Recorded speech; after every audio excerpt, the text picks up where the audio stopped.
Zulu chief, as you will remember once you called me, Macumazahn, ask to show that which is hidden from all the wisdom of the great white people." "The question is," I answered with irritation, "not what you are asked to do, but what you can do." "That I do not know yet, Macumazahn. Whose spirits do you desire to see?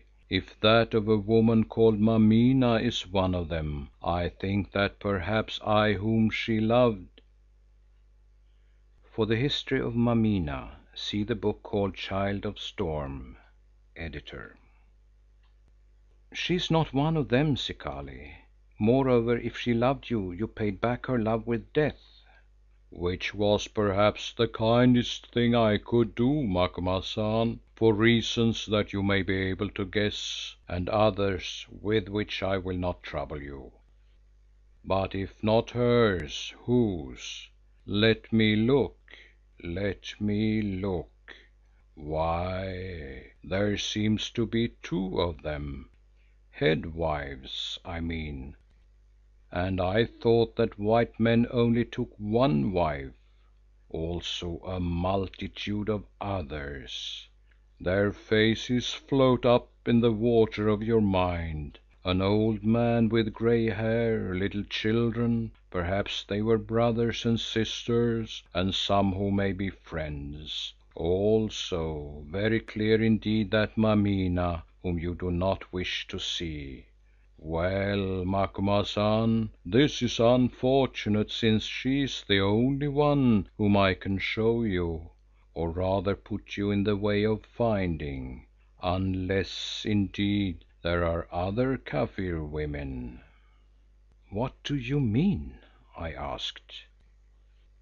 "I mean, Macumazahn, that only black feet travel on the road which I can open. Over those in which ran white blood I have no power."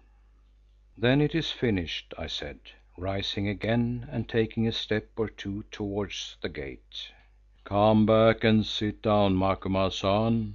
I did not say so. Am I the only ruler of magic in Africa, which I am told is a big country?" I came back and sat down, for my curiosity, a great failing with me, was excited. "Thank you, Zikali," I said, "but I will have no dealings with more of your witch doctors." "No, no, because you are afraid of them, quite without reason, Macumazahn, seeing that they are all cheats except myself. I am the last child of wisdom, the rest are stuffed with lies, as Chaka found out when he killed every one of them whom he could catch. But perhaps there might be a white doctor who would have rule over white spirits."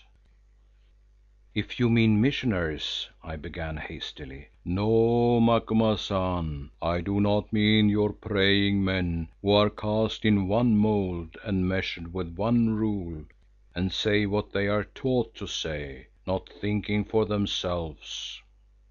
"Some of them think, Zikali." "Yes, and then the others fall on them with big sticks.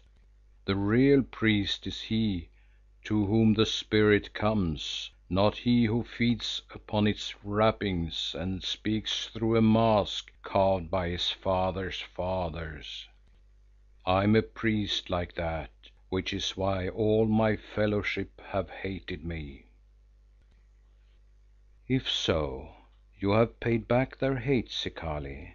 But cease to cast round the lion like a timid hound and tell me what you mean. Of whom do you speak?" "That is the trouble, Macumazahn. I do not know. This lion, or rather lioness, lies hid in the caves of a very distant mountain and I have never seen her in the flesh." "Then how can you talk of what you have never seen?" "In the same way, Macumazahn, that your priests talk of what they have never seen, because they, or a few of them, have knowledge of it. I will tell you a secret. All seers who live at the same time, if they are great, commune with each other, because they are akin, and their spirits meet in sleep or dreams. Therefore I know of a mistress of our craft, a very lioness among jackals, who for thousands of years has lain sleeping in the northern caves, and, humble though I am, she knows of me." "Quite so," I said, yawning, "but perhaps Zikali will come to the point of the spear. What of her? How is she named, and if she exists, will she help me?" "I will answer your question backwards, Macumazahn. I think that she will help you if you help her, in what way I do not know, because although witch doctors sometimes work without pay, as I am doing now, Macumazahn, witch doctoresses never do.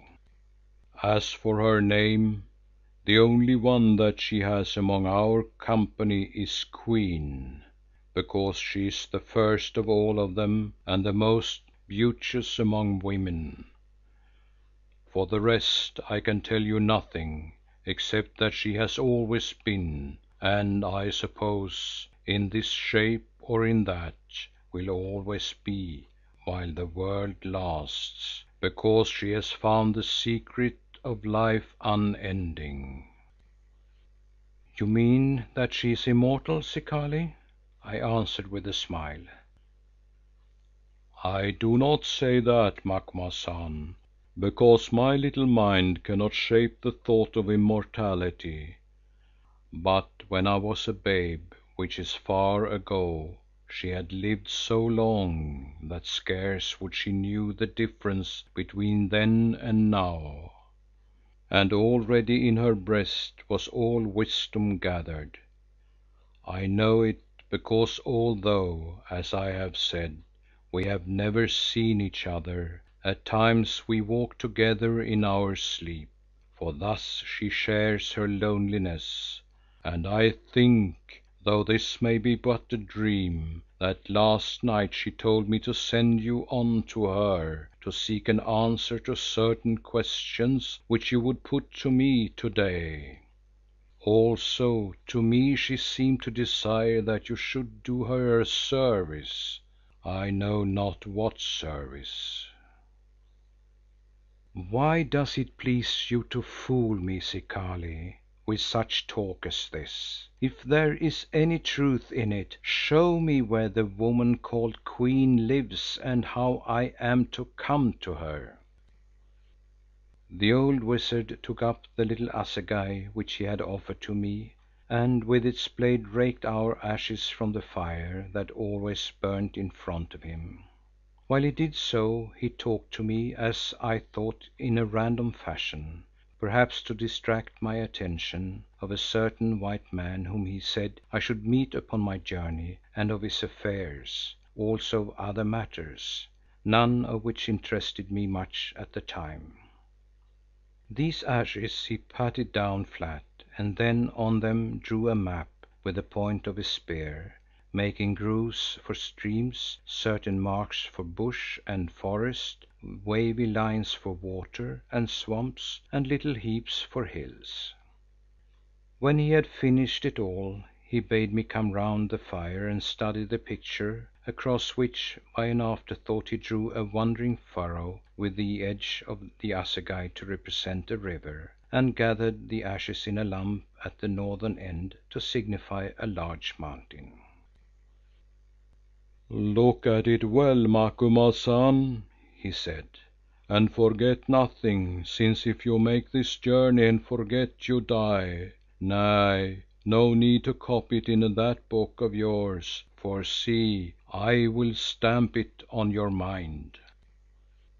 Then suddenly he gathered up the warm ashes in a double handful and threw them into my face, muttering something as he did so and adding aloud, "There, now you will remember." "Certainly I shall," I answered coughing, "and I beg that you will not play such a joke upon me again." As a matter of fact, whatever may have been the reason, I never forgot any